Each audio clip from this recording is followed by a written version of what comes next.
Hey, welcome back to No Hype Beer Reviews. Unless it's your first time, then welcome. Please consider subscribing. If you do, hit the notification bell, get all the updates. Really set for today's video. So it's Thursday, and on Thursdays I try to do Thursday's Thirsty Thoughts, where I pick a topic and I talk about it, and then my goal is that I get people in the comment section weighing in.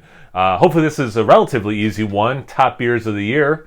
I'll look back on 2021. I usually have been doing this on the Nerd Sense guys live stream. That they do their holiday special every year. They just did their 8th one.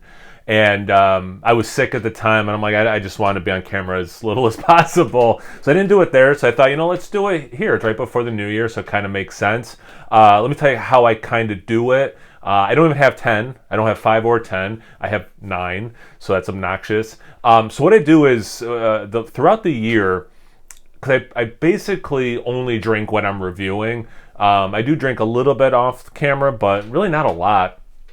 And so like if I'm drinking something, I'm like, man, this is really special. I set it aside on the shelf right off camera.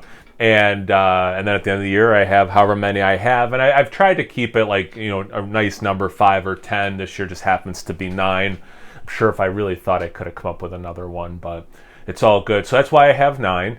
And then the other thing is, I don't even know if they're the best beers I had. They're just like a little bit of like, try to vary the styles on purpose. Sometimes you get like that feel of like, maybe it was like a style I hadn't had before that was really good, or a style I have had plenty of times that kind of hit different. So there's a lot of just kind of, it's not a these are the best beers I had necessarily, but these are the best beers I've had this year. The best experiences / taste / hitting me just right at the right moment / etc. etc. So a whole lot of, here's the beers that after I drank them, I set them aside because I think these are contenders. How about that? The most recent one that I had was Suburban County 150 Reserve. I haven't had the double barrel yet. I'm going to have it soon. And that's actually going to be next Thursday's video, is me ranking this year's Bourbon County lineup, so be on the lookout for that. But this one, so far, is the only one I've had that I thought was better than the base. So I've had all the other ones except double at this point. Not to give a little spoiler for next week, but this is the only one so far I think is better than the base. And I thought this was worthy. Like this is worthy. So good. So good. Totally worth seeking out, in my opinion. It's stinking delicious.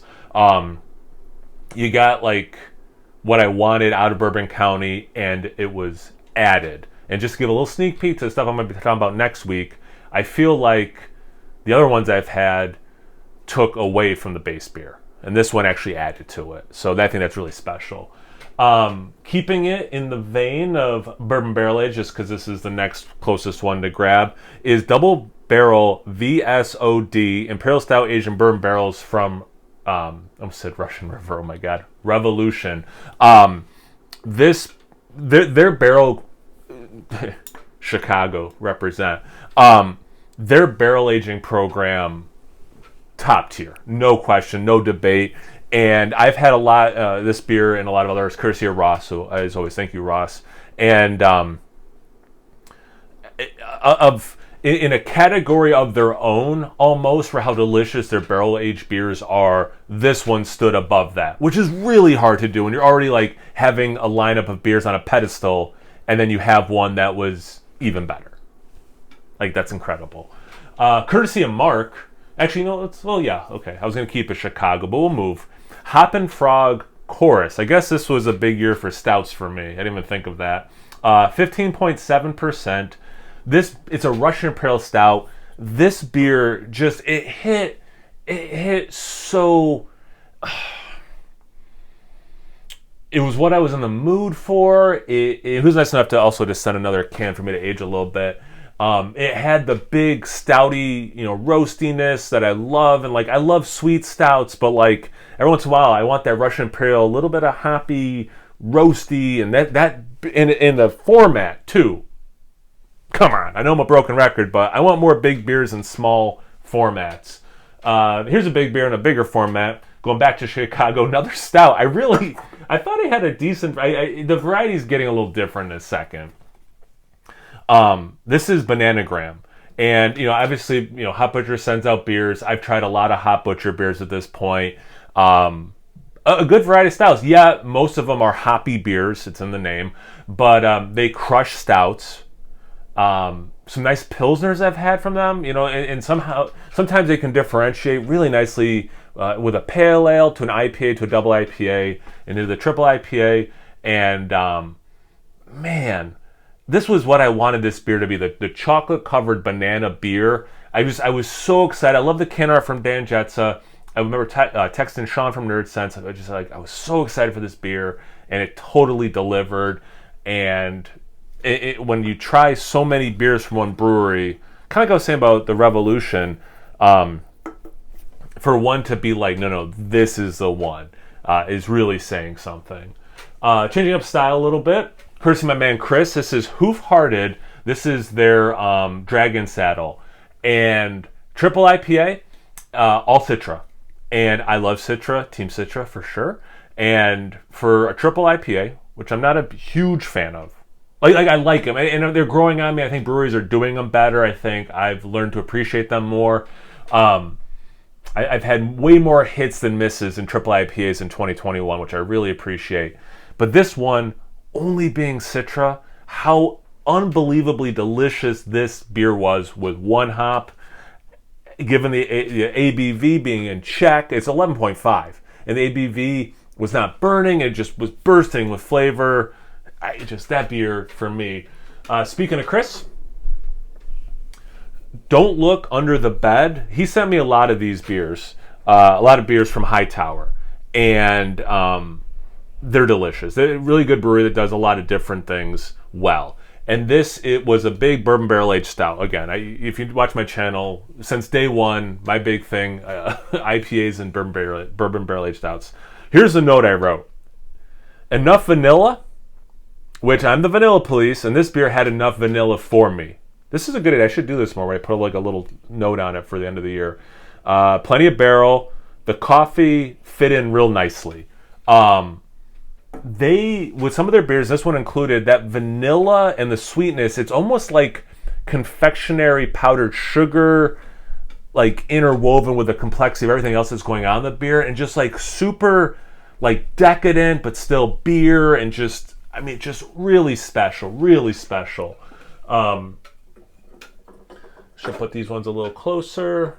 Also courtesy of Chris, Brew Gentleman's Albatross, and a double IPA made with Galaxy hops. Love the cans too. They're still tall and skinny, but they're smaller format. I love Galaxy, and I've heard other people say this too. This was not the year of Galaxy hops. Like the crops are something isn't hitting the same. That crushed canned pineapple that I used to get out of Galaxy so much. It just hasn't been hitting as hard lately. And this was I guess I should be more definitive. This was the best Galaxy beer I had this year, right? And that's the whole point of this video. So good. This beer was so good. I remember really, really liking that video. Mark hooked me up with this beer. Speaking of IPAs, Fathead's Headhunter Midwest IPA. I had some of the new school IPA vibes, had some of the old school IPA vibes. Headhunter, and just because we don't get a lot of their stuff, it's pretty far between I ever see anything from them. And aggressively hopped West Coast IPA. Yeah, definitely West Coast, but with some of that new school sprinkled in. What I would label probably a little bit more Midwest, but just like drinking a lot of New England style IPAs, which is a style I love. Sometimes when you get hit with, actually, you know what? It was pretty darn West Coasty by comparison. Lean into that. Yeah, it hit right. It was what I wanted in that moment, and it delivered. And they make delicious beers, and I've enjoyed them a little bit when I've been able to, and that was so good. And this is, I should say, these are in no order. One of the beers I did, I think it was on a Tuesday. I was like, I don't know this style. I'll do it on my test my palate Tuesday. Courtesy of my friend Jim, New Glarus's Cooler, and this was it was so refreshing both to drink. I ran out of space to drink, and different from anything else I had been drinking. It had, like reminiscent of beers I used to drink when I first got into craft beer, and there wasn't the availability. It wasn't easy to get, different beers and styles, and access to all these breweries and whatnot. And so I had like some oh yeah, these are the kinds of flavors that got me into beer. It was interesting. It was balanced. It was just just a delight and a completely different experience, and I really appreciated that. So, right, this is 9, right? 2, 4, 6, 8, 9. Yeah, 9. Couldn't think of a 10th. What should I put 10th? How about that as a thing? What are your top 5 or top 10 of the year, or just top 1 or whatever? Top whatever you want to talk about. Comment section below. If you watch my channel a lot, be like, dude, I can't believe you didn't put blank as the 10th. No prize will be given, but if you do make me go, that should have been the 10th, I'll pin the comment. How about that? Anyway, but yeah, I'm super excited to hear your thoughts. As always, this is the whole point of what I'm trying to do on Thursdays, is to engage with you guys and get conversations going. So please, the comment section below, any and all of that stuff. Once you're done doing that, make sure you check me out on Instagram and on Tapped. It's No Hype Beer Reviews at both those places. So always please like, comment, subscribe, and most importantly, here's to 2022, everyone. Cheers.